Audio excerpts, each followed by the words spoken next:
DiBiase of Locked On Sabres here with 5 things you need to know about the Buffalo Sabres for the 2022-23 season.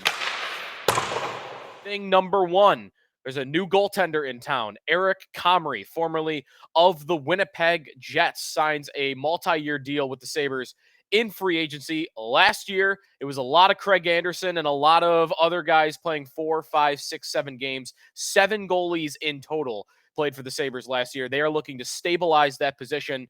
What they ended up on is a bit of a risk. Comrie has been a backup goaltender for the Winnipeg Jets. He has never had a chance as a starter. He was once thought as a very highly thought prospect, former second-round pick of the Winnipeg Jets. And he will now get a chance to be the 1A with Craig Anderson right there as an insurance policy, and Ukko-Pekka Luukkonen serving as the number 3.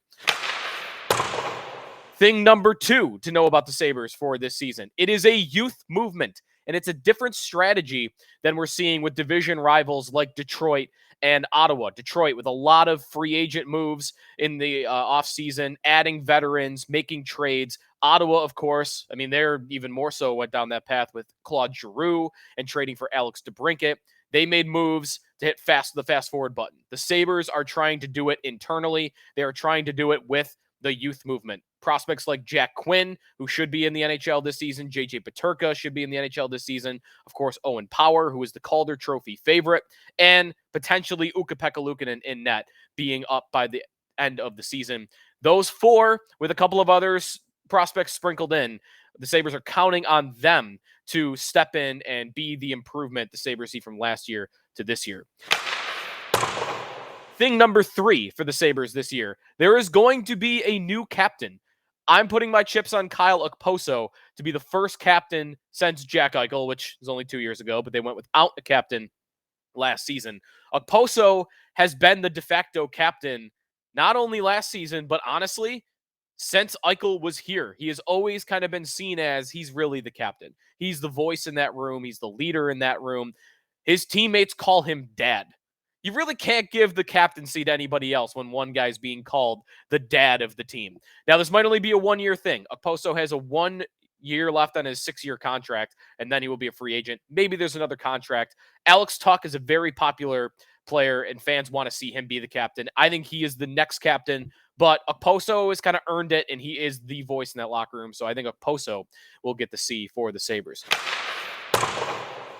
The 4th thing to know about the Sabres going into this year, it's a new look blue line, not completely different. The top 4 is going to look largely the same. Mattias Samuelsson and Rasmus Dahlin. It would stun me if those two were not together as the top pair to start the year. But Ilya Lyubushkin, free agent, formerly of the Coyotes and the Maple Leafs, big, physical, right shot defenseman. He gives the Sabres a physicality they did not really otherwise have, really a meanness that they didn't otherwise have. Because Samuelsson is big and tough and physical, but he's not gonna crush you.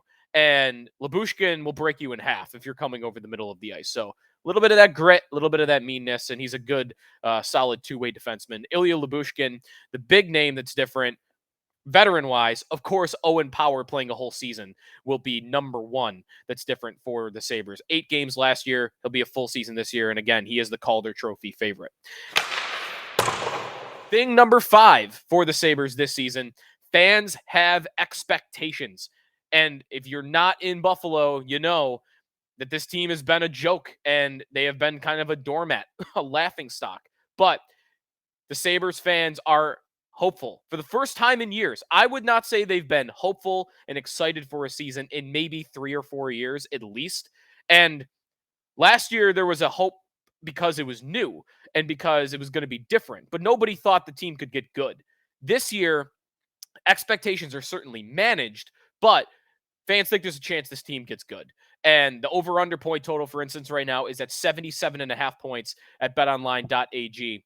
And fans would be, I think, very disappointed if it came in around 77 points. I think they at least want something in the high 80s, which would mean, no, they're not making the playoffs, but they're playing meaningful games into the month of March, and the season isn't over by December like it has been for many of the last decade here in Buffalo. You are now fully in the know about the 2022-23 Buffalo Sabres. Be sure to subscribe to Locked On Sabres for free wherever you get podcasts and on YouTube to keep up with the Sabres all season long.